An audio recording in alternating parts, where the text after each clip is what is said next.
Hello friends, Radhe Radhe. कैसे हैं आप सब? आशा करती हूँ आप लोग बिल्कुल स्वस्थ होंगे, खुश होंगे, मज़े में होंगे। आज मैं एक पुराना साड़ी ढूंढ रही हूँ जिससे कि मैं कुछ बनाने वाली हूँ। तो साड़ी तो मेरे पास बहुत बहुत तो नहीं है, थोड़े हैं, क्योंकि मैं साड़ी ज़्यादा नहीं पहनती हूँ। तो जो अच्छे साड़ी हैं उसको तो मैं नहीं काट सकती हूँ, पर हाँ बहुत पहले का रखा हुआ जो कि पुराना ओल्ड फैशन हो गया है, वो सब कभी ली थी तो ज़्यादा पहनी नहीं और उसको रख दी ऐसे ही। तो वो सब साड़ियाँ जो है मेरे पास पड़ी हुई होगी, पर मुझे याद नहीं है कि कौन से डब्बे में पड़ी हुई है। तो मैं दोनों डब्बे को चेक कर लेती हूँ, क्योंकि और अगर कुछ भी बनाना होता है तो यही डब्बे में से ढूंढ के निकालती हूँ। तो एक बार देख लूँगी तो मुझे ये फिर ध्यान में रहेगा कि ये सब मैंने देख लिया है, तो फिर कुछ निकालना होगा तो फटाफट निकाल लूँगी, इतना ज़्यादा ढूंढने की ज़रूरत नहीं पड़ेगी। तो देख लेती हूँ, ये बड़े वाले छोटे वाले डब्बे में तो नहीं मिला मुझे साड़ी, और इस डब्बे में अगर मिल जाए, ये देखिए मैं पुराना मच्छरदानी देखी, तो इससे भी मुझे एक आइडिया आ गया कि मैं उससे कुछ बनाने वाली हूँ। मुझे लग रहा था कि मैंने सारे मच्छरदानी को कचड़े में डाल दिया है जो पुराना हो गया था, लेकिन मैं एक मच्छरदानी मैंने रखा है, तो उससे मैं कुछ काम का चीज़ बनाने वाली हूँ नेक्स्ट वीडियो में। तो ये देखिए, ये भी साड़ियाँ हैं। ये साड़ियों की कहानी अलग है। ये जब कंपनी बंद हो रहा था तो मेरे पड़ोस में एक थी, तो उसने बोला कि कंपनी बंद हो रही है जिसमें मेरे हस्बैंड काम करते हैं, तो उसने एक साड़ी मंगाई थी। तो मैंने बोला कि चलो आप मेरे लिए भी मंगा दो, लेकिन मुझे पसंद नहीं आया क्योंकि उसका कलर बहुत ही अच्छा था, और मुझे जब लाके दी तो ये कलर अच्छा नहीं था। तो जब लाके दिए तो फिर मैं मना नहीं कर पाई कि मैं मंगवाई और मैं बोलूँ कि नहीं मैं नहीं लूँगी, ऐसा नहीं। तो मैंने रख लिया।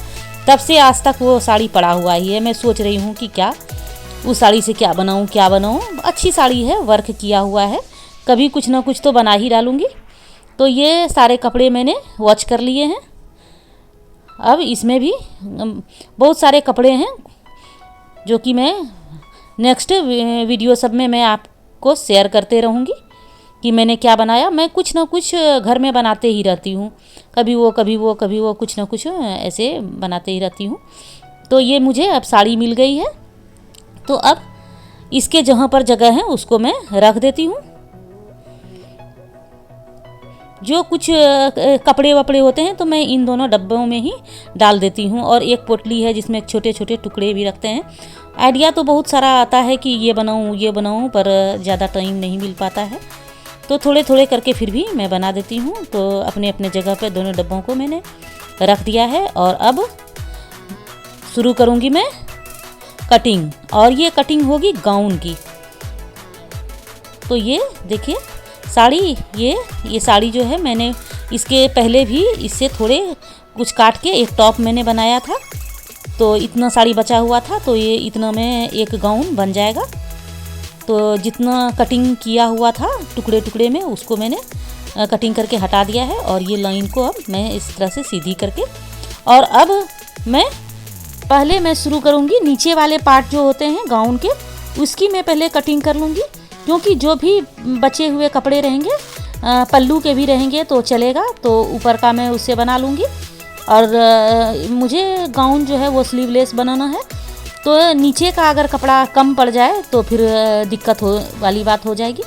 तो सबसे पहले इसलिए मैं नीचे के जो पार्ट होते हैं उसको मैं निकाल लूँगी।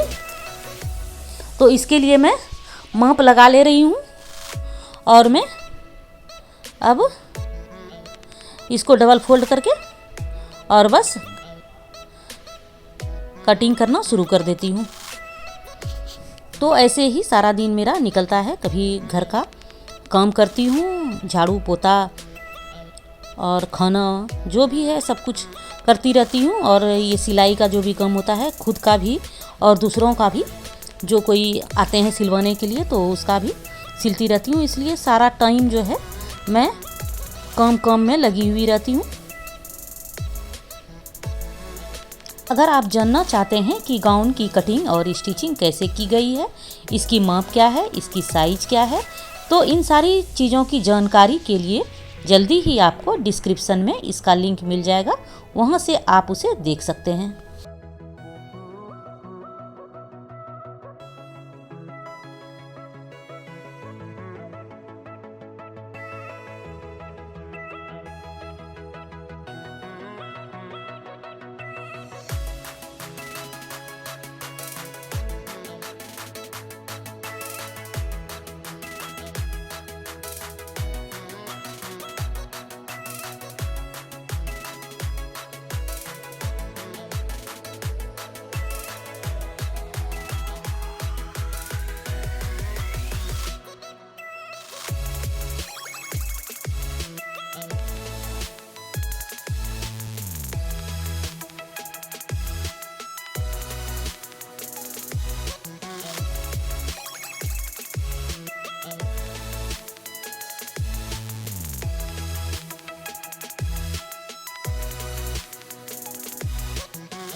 तो अब मैंने ये नीचे के पार्ट के कटिंग कर लिए हैं। इसमें नीचे हमें जॉइंट लगाना है, तो वो बाद में मैं लगा लूँगी। और अब बचे हुए जो कपड़े हैं उससे मैं ऊपर की कटिंग कर लूँगी, जो पल्लू के कपड़े बचे हुए थे।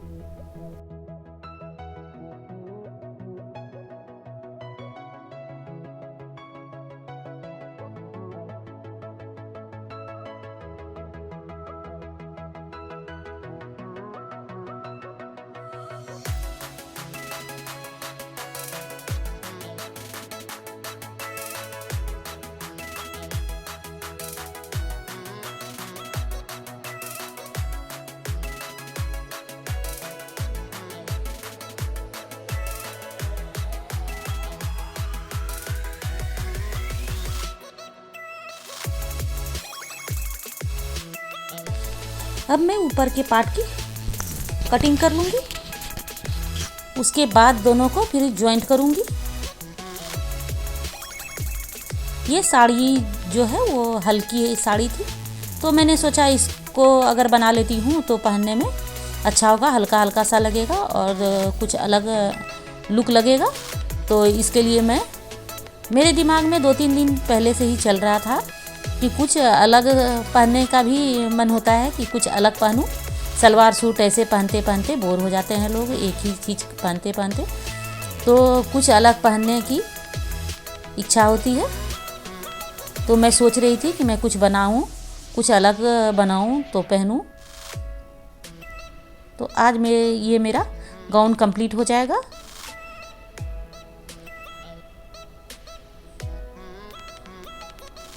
मैं पहले भी कुछ गाउन और स्कर्ट बनाए थे, लेकिन वो ज़्यादा भारी भारी था तो मैं पहन नहीं पाई थी।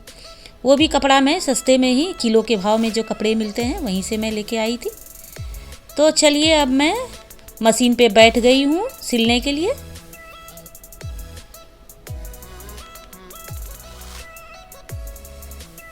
इस रूम की मेरी बल्ब ख़राब हो गई है, इसके लिए रात को मैं इस रूम में कुछ काम नहीं कर सकती हूँ।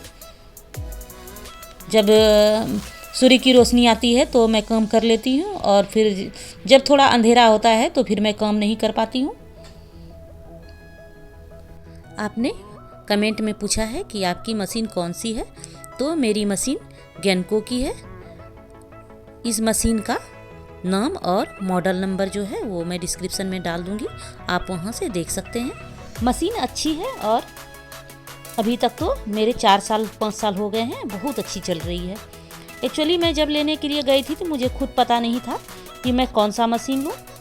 जहाँ पर मैं मशीन लेने के लिए गई थी वो बहुत बड़ा सा दुकान था, तो वहाँ पर बहुत सारे कंपनी की सिलाई मशीन रखी थी और बड़े बड़े बड़े बड़े मशीन जो यहाँ पर सूरत के फैक्ट्री में सब में लगते हैं, वो सभी बहुत सारी मशीनें थी। तो मैं समझ नहीं पा रही थी कि मैं कौन सा मशीन लूँ, कौन सा मशीन लूँ। फिर मेरा नज़र उषा कंपनी की सिलाई मशीन पर पड़ा। तो मैंने सोचा चलो ये तो मेरे लिए अच्छा है, क्योंकि उषा कंपनी तो जब बचपन से ही मैं सुन रही हूँ कि अच्छी कंपनी होती है। और हमारे यहाँ जो भी पहले मशीन थी, जो सिंपल सिलाई मशीन होता है, वो भी उषा कंपनी की ही थी। इसके लिए मैंने विचार किया कि अब उषा कंपनी का ही सिलाई मशीन ले लूँगी। लेकिन मैं देखी कि कुछ लोग आए, कंपनी के लोग थे, और उसे कम से कम 8 से 10 सिलाई मशीन लेनी थी। तो वो भी सारे मशीन की वॉच कर रहे थे और मैं खड़ी होकर के देख रही थी। तो मैंने देखा कि उसने उषा को तो देखा तक नहीं, और ये जो है मशीन, इस मशीन को उसने तुरंत फटाफट सेलेक्ट कर लिया कि मुझे यही मशीन चाहिए। और उसने तुरंत 8 या 10 मशीन उसको लेने थे, तो उसने तुरंत बुक किया, पैसे भी उसे दे दिए एडवांस, और बोले मुझे यही मशीन चाहिए। तो फिर उसने बताया कि ये मशीन जो है वही बहुत अच्छा होता है। और जब मैंने प्राइस पूछा तो प्राइस जो है उषा कंपनी का प्राइस ये वाले मशीन से कुछ कम था। तो मैंने फिर कुछ भी नहीं सोचा और तुरंत मैंने बोला नहीं, मुझे भी यही मशीन चाहिए। तो इस तरह से मैंने ये मशीन ले लिया। लेकिन अभी तक मेरे 4 से 5 साल हो गए हैं, तो कोई भी प्रॉब्लम नहीं आया है इस मशीन में। थोड़ी बहुत अगर धागा वागा टूटने का प्रॉब्लम आता है तो बहुत ज़्यादा नहीं, बस थोड़ा बहुत, तो उसको मैं साफ़ कर देती हूँ। ऊपर से ऊपर भी साफ़ कर देती हूँ और अंदर भी साफ़ कर देती हूँ, तो फिर कोई प्रॉब्लम ही नहीं होता है।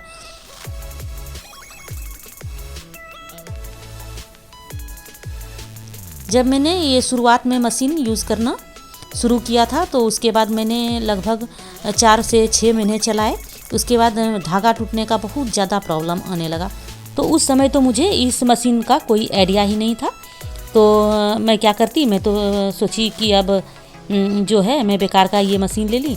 तो फिर मैंने फ़ोन किया जहाँ से मैंने मशीन लिया था, तो उसने एक सर्विसमैन को भेजा। तो वो आया, तो मैं खड़ी होके ध्यान से देख रही थी कि आखिर ये इस मशीन में क्या करेगा जो कि ये हमारा प्रॉब्लम सॉल्व हो जाएगा। फिर मैं ध्यान से देखते रही, तो उसने कुछ भी नहीं किया। बस ऊपर भी ज़्यादा नहीं, ऊपर तो थोड़ा सा जहाँ पर हम नीडल लगाते हैं और जहाँ से कपड़ा खींचता है, इसका दांती जो रहता है, वहीं से खोल दिया और ऊपर भी साफ़ किया। और अंदर शटल जो होता है उसको पूरा खोला नहीं, ऊपर ऊपर ही पूरा साफ़ करके, और ऊपर में थोड़ा ऑयल डाल दिया। और फिर उसने चला चला के मुझे दिखाया कि देखो अब तो नहीं टूट रहा है। मैंने बोला नहीं, अब तो नहीं टूट रहा है। मैंने भी बैठ के चला के देखा तो बिल्कुल ही नहीं टूट रहा था। मैं तो आश्चर्यचकित हो गई कि इसने तो कुछ किया ही नहीं, बस सफाई किया और बस मशीन तो अच्छी चलने लगी।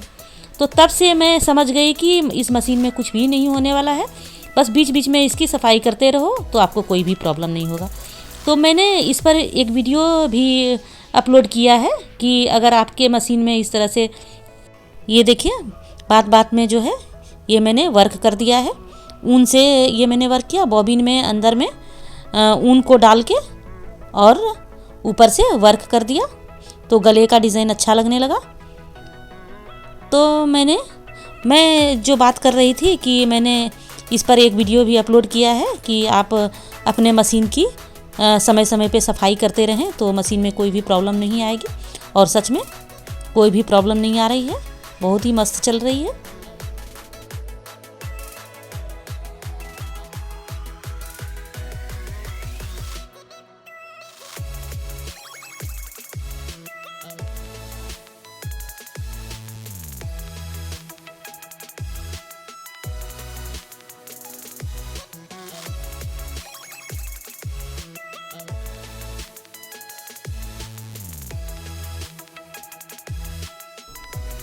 ये गले और जो है स्लीव्स दोनों में मैं पाइपिंग लगा लूँगी।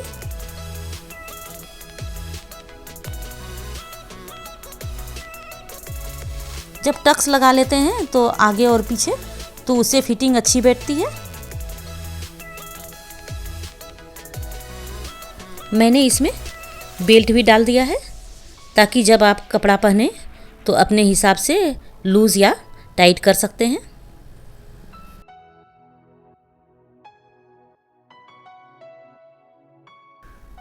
अब फाइनल मेरा ऊपर और नीचे का पार्ट तैयार हो गया है। अब हम दोनों को जॉइंट कर लेंगे, आगे और पीछे दोनों पार्ट में सिलाई कर देंगे इस तरह से।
अगर ये वीडियो आपको पसंद आया हो, वीडियो को लाइक करें, शेयर करें और चैनल को सब्सक्राइब ज़रूर करें। आपका एक लाइक और एक शेयर जो है वो हमारी मनोबल को बढ़ाती है और अच्छी अच्छी वीडियो बनाने के लिए प्रेरित करती है।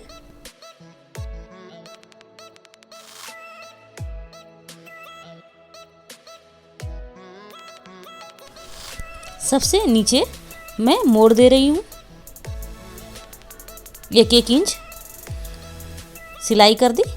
अगर आप चाहें तो इसमें पिको या टीच जो बोलते हैं वो भी करवा सकते हैं, लेकिन मेरा ये कपड़ा घर में पहनने वाला है, इसके लिए मैं टीच नहीं करवाई। मैं बस नीचे सिंपल सा मोड़ दे रही हूँ।